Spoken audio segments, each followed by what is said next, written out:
Hi, it's Phil here at digitaldjtips.com with the first of our 10 commandments for successful digital DJing.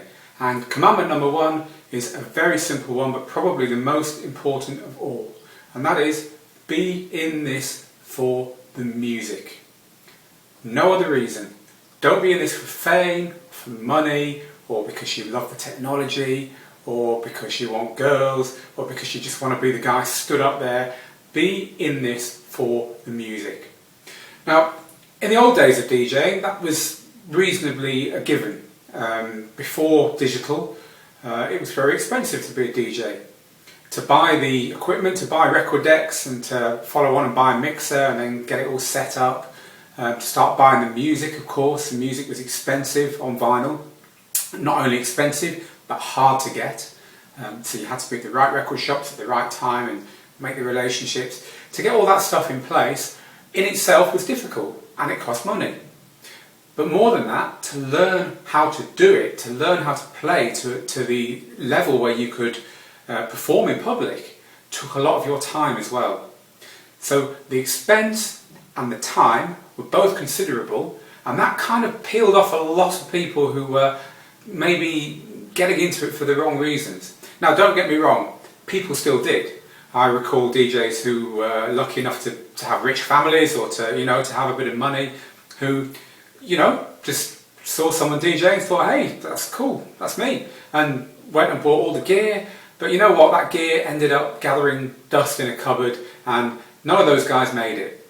And the reason for that really is that you're never going to be better than a pale imitation of whoever it is you're copying. Because if you're not feeling the music, then you're copying someone. You're kind of looking around you and kind of trying to bluff it.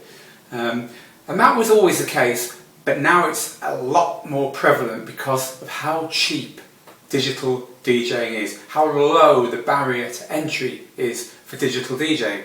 Because with a copy of Virtual DJ, I remember you can get Virtual DJ 7, the home edition, for free from the Virtual DJ website, and millions of people download Virtual DJ every year.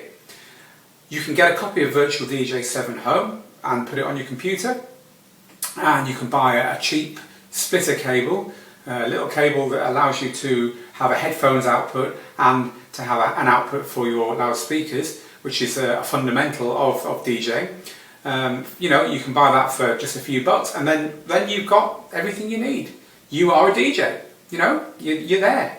And that is ridiculous compared to the price that was necessary to get into DJing a few years ago.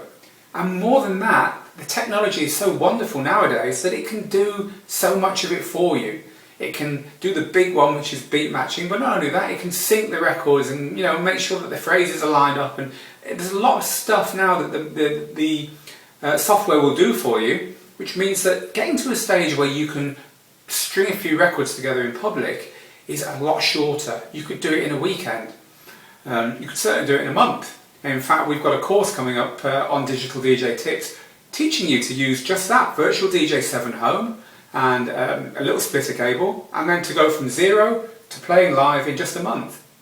Now, we're all for that. We think that's fantastic. If you've got the musical passion, and if you love music, and if you feel a need to express yourself through music, and you're fascinated with the art of entertaining a room full of people with recorded music, then great. What's wrong with the barriers to entry being low, and what's wrong with a helping hand to get the skills? DJing is about playing in public, and anything that gets you out there and playing in public quicker, it's got to be good. But therein lies another problem.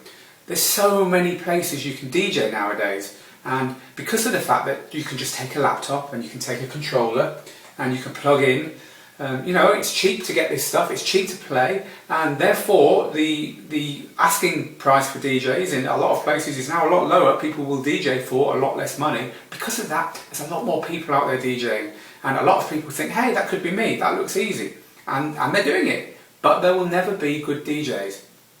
And furthermore, because of all that competition, because of all those people DJing now, in the old days there weren't many places that had decks and had mixers, and obviously as time went on there were more and more, but this is a big investment for any club or any venue. Now they don't need an investment, they just plug you into their sound system and you're off. Because of that, because of the competition to play records now, or to play MP3s anyway, there is a glut of DJs out there, and in order to cut through that, in order to be good, in order to be the signal through the noise, you need to have a passion for music underpinning everything you do, or you're going to sound like everyone else. So don't do it because you think the gear's cool, don't do it for girls or for money, there's less money in it now than ever. Do it because you have a genuine passion for music. Now, in the next two rules, we're going to look a little bit deeper about how that manifests itself, and there are rules about the way you should approach music as a digital DJ specifically, and there are problems you'll come across. But the first and biggest commandment of the 10 commandments for digital DJing is make sure you're in it for the music. And that's commandment number 1, and the next video we'll look at number 2. Thanks for watching.